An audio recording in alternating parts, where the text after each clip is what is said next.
Hello बच्चों, let's see this question. The question says on application of a stimulus on the axonal membrane, and the options we have, there is a rapid influx of the potassium at that site, there is rapid efflux of the sodium at that site, there is rapid influx of the sodium ions at that site, there is rapid efflux of the potassium at that site.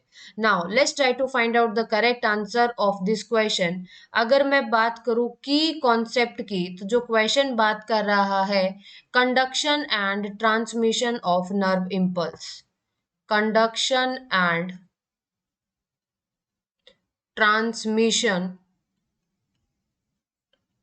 Of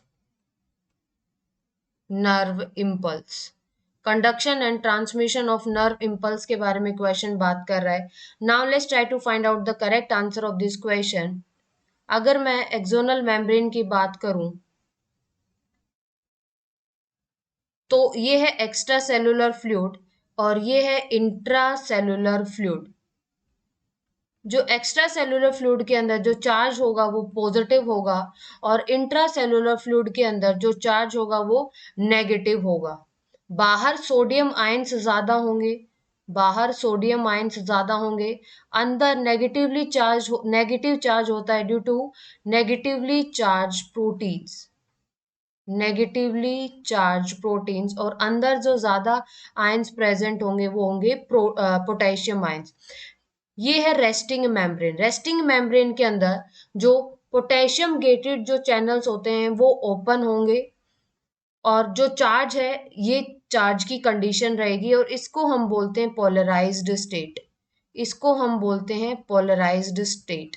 on the arrival of the stimulus, जब stimulus arrive होगा, on the arrival of the stimulus, on arrival of stimulus, sodium voltage gated channels, sodium voltage gated channels open होंगे, sodium voltage gated channels open होंगे, और sodium का जो movement है वो बाहर से अंदर की तरफ होना शुरू हो जाएगा. तो अंदर पॉजिटिव चार्ज हो जाएगा और बाहर हो जाएगा नेगेटिव चार्ज, और यहाँ पर करंट की मूवमेंट डेवलप हो जाएगी, जिसको ही हम एक्शन पोटेंशियल बोलते हैं, या फिर हम उसको नर्व इम्पल्स बोलते हैं.